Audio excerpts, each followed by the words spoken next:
For Prime Edition. Thank you, Regina. The Independent Policing Oversight Authority is investigating 237 cases of alleged police excesses during the opposition protests. Appearing before the National Dialogue Committee, the authority's chairperson, Anne Makori, said 359 people have filed complaints on the conduct of the police during the alleged high cost of living protests sponsored by the opposition months ago. Day 4 of receiving oral submissions from the various institutions and members of the public. The National Dialogue Committee received a report from the Independent Policing Oversight Authority IPOA detailing the alleged conduct of the police during and after the anti-government protests. In terms of demonstrations, we received 237 during this period between Sabasaba and the time there was ceasefire when this team was established. We received 237 complaints involving 359 complainants. According to the authority's chairperson, Anne Makori, 57 Kenyans lost their lives and not 73 as earlier claimed by the opposition. The data that we have on deaths is 57. Not 73.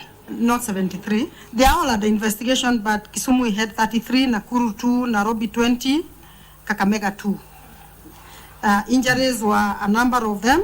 IPOA saying it is in receipt of a number of complaints against the Inspector General of Police in terms of management of the National Police Service. Let the committee not be worried that the IG, the Inspector General of Police, would make that kind of a statement and get away with it. I think it's important for the committee to know that we do have pending complaints against the IG himself. So far, IPOA has submitted over 500 reports to the Office of the Director of Public Prosecution and wants to be allowed prosecutorial powers to adequately discharge its mandate.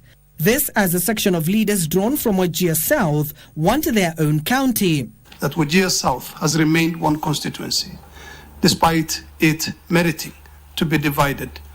In almost every occasion, there has been the redrawing of boundaries in Kenya.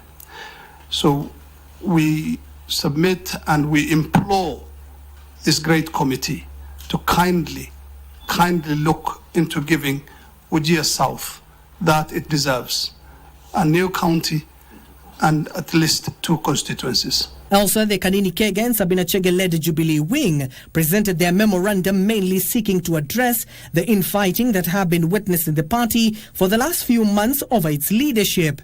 And the outfit, how it was done, was meant that every other party presents its memoranda through a coalition.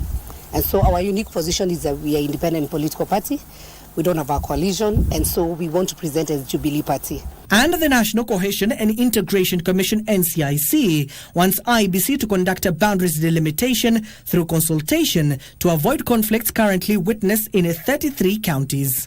For the umpteenth time, it will seem the various institutions as well as members of the public are proposing that the National Dialogue Committee push for a referendum in handling some of the proposals they have tabled before the 10-member committee, despite the 2010 Constitution even being fully realized. Abdiaziz Hashim from the Bomas of Kenya, Prime Edition.